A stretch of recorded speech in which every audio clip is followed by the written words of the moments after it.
1991 में bank of India में जिस प्रकार से डकैतों ने डकैत करने की कोशिश की और हमारे रणदीप प्रसाद वर्मा के द्वारा उन लोगों से वो लड़े और एनकाउंटर किया, हालांकि इस हादसे में वो भी शहीद हो गए थे, ठीक वैसा ही नज़ारा धनबाद के लोगों को करीब 21 सालों के बाद बैंक मोड़ में दिखा। हालांकि बैंक मोड़ पुलिस का जो कदम था वो इतना सही समय पर उठाया गया और इतना सराहनीय कदम था कि आज पूरे धनबाद में पूरी पुलिस डिपार्टमेंट को सभी कोई सैल्यूट दे रहा है। जी हाँ, पुलिस का क्विक एक्शन की वजह से ही आज वो सभी जो है वो पकड़े गए। हालांकि इसमें कुछ भागने में भी सफल रहे, लेकिन कहीं ना कहीं अपराधियों का मनोबल यहाँ पर टूटता हुआ नजर आया है। इस पूरे मामले पर हम विस्तार से बातचीत करेंगे। हमारे साथ यहाँ पर बैंक मोड़ के थाना प्रभारी डॉक्टर पीके सिंह मौजूद हैं। यही वो मौके पर पहुंचे थे और उस अपराधी का एनकाउंटर भी किया था। आइए हम इनसे बातचीत करते हैं। सर, सबसे पहले तो बहुत बहुत बधाई, क्योंकि धनबाद पुलिस के लिए एक बहुत बड़ी उपलब्धि है। Thank you.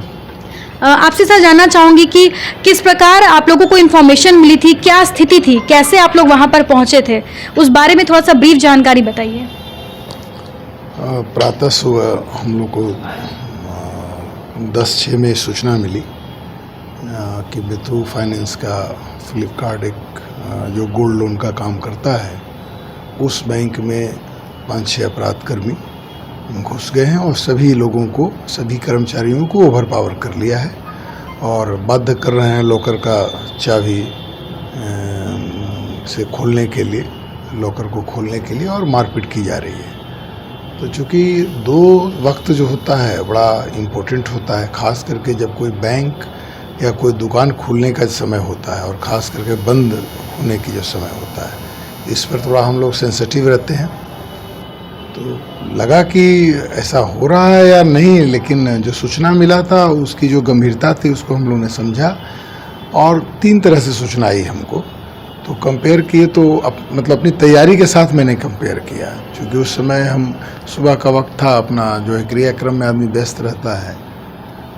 तो हमको लगा कि भाई इमीडिएट हमको रिटेलिएट करना चाहिए। यदि सही हो गया ये इन्फॉर्मेशन और मेरा सही समय पर सही एक्शन नहीं हुआ तो हमारे डिपार्टमेंट के लिए बहुत फजीयत की स्थिति हो जाएगी। एक साथ सर 3 अलग अलग जगहों से इन्फॉर्मेशन मिली थी। जी जी। कुछ पब्लिक का था, कोई बैंक का सिक्योरिटी जो उन लोग का मॉनिटर करता है उनके द्वारा था। तो चूँकि मैं हमेशा तैयार हालत में ही रहता हूँ, जो हालात में थे मैं सरकारी अपना हथियार जो मेरे पास था उपलब्ध मैंने उठाया और चल दिया, और साथ ही लोगों को बोला कि जो पीछे से जो भी पदाधिकारी जो जवान होंगे आने पर उनको भेज दो। चूँकि लोकेशन बड़ा परफेक्ट बताया गया था, बड़ा गुरुद्वारा के सामने। जब मैं रोड पर पहुंच ही गया, मोटा मोटी 100 मीटर हम आगे बढ़े थे, तो तब तक देखे कि मेरे पीछे 2 जवान भी तैयारी की हालत में आ गए। आप लोग पैदल जा रहे थे सर? जी, पैदल ही पहुंच रहे थे।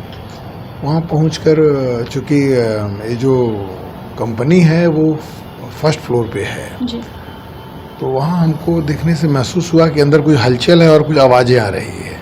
तो हमको लगा कि नहीं, इन्फॉर्मेशन में दम है। तो फिर जो डिवाइडर है उसके सामने जो ग्रिल लगा हुआ है, जो भी वहाँ पर बैठ के हमने पोजीशन ले लिया कि यदि अंदर में लोग होंगे तो किसी न किसी रास्ते से तो इधर से ही आएंगे, क्योंकि पीछे कोई चांसेस है नहीं। तब तक मेरे जवान भी पहुँच गए। इसके बाद हम लोग उसको कवर किए, कोशिश किए कवर करने का, लेकिन चूँकि रोड में 2 मिनट के अंदर ही रोड में इतनी भीड़ हो जाती है ट्रैफिक का, चूँकि पुलिस पर हम लोग जो एक्शन में हम थे उस हिसाब से ट्रैफिक वहाँ ब्लॉक हो गया था और भीड़ धीरे धीरे जमना शुरू कर दिया था। इसी बीच जो है कहीं ना कहीं ऊपर से अपराधी हम लोगों को देखा होगा कि पुलिस पहुँच चुकी है, तो उस हिसाब से उन लोग भी अपना किसी तरह से सोचा कि यहाँ से फायर उड़ करते हुए हम लोग निकल जाएं, लेकिन हम लोग एकदम तैयारी हालात में थे।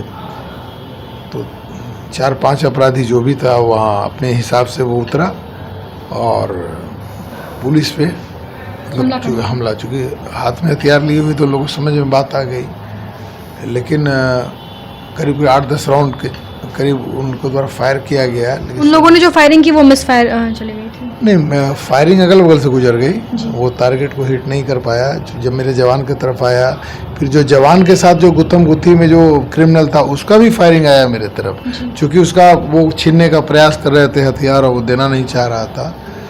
उसके बाद दाहिने साइड का जो क्रिमिनल था वो हमको टारगेट करके फायर किया। फिर हम बचने का भी प्रयास किए और संजोग से हमको कोई हानि नहीं हुई।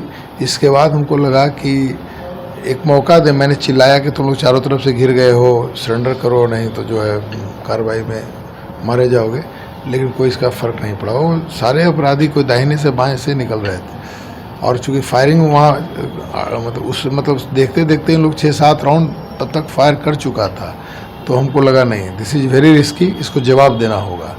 तो हमने टारगेट करके 2 चक्र गोलियाँ चलाई, जिसमें एक अपराध कर्मी मौके वारदात पे ही अपना जख्मी होकर गिर गया।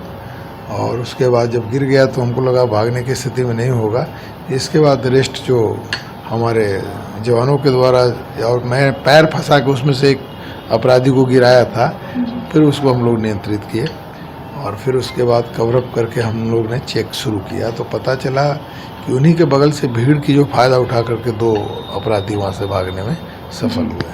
जब आप लोग ऊपर गए तो बैंक के जो कर्मचारी थे उन लोगों की क्या स्थिति थी? काफ़ी डरे सहमे थे वो लोग? बहुत डरे हुए थे बेचारे, और सब बंधे पड़े हुए थे। हम लोग ने उनको सहयोग किया, विश्वास दिलाया कि मैं पुलिस वाला हूँ और संभवतः आप लोग हम लोग को देखते हैं आते जाते, लेकिन उनको नॉर्मल होने में काफ़ी वक्त लग गया, क्योंकि काफ़ी लोग चोटिल थे उसमें। गुंजन ज्वेलर्स में ठीक इस हादसे के 2 दिन पहले ही वारदात को अंजाम दिया गया था और फिर इस तरह से जो हमला किया गया, आप लोगों के ऊपर भी कहीं ना कहीं काफ़ी प्रेशर रहता है, किस प्रकार से आप लोग हैंडल करते हैं? देखिए, पुलिस का नाम ही है कि विपरीत परिस्थिति में जीना, और यदि उस प्रेशर को हम अपने ऊपर हावी होने देंगे तो हम अपना 100% नहीं दे सकते हैं।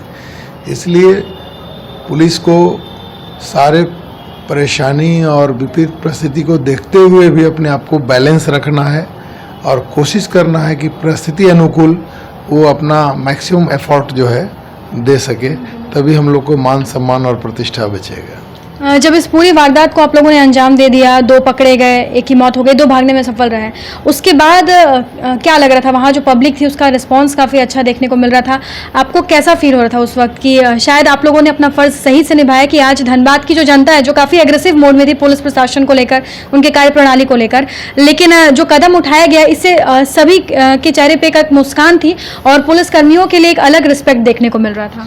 नो डाउट, यहाँ की जनता बहुत अच्छी है और यदि हम लोग सफल हुए हैं तो कहीं ना कहीं आम जनता का आभार है, उनका सलाम है, क्योंकि हमको याद आ रहा है कि जो क्षण था इनकाउंटर का, पता नहीं कितनी बोतल पानी हमारे हाथ में आ गया होगा।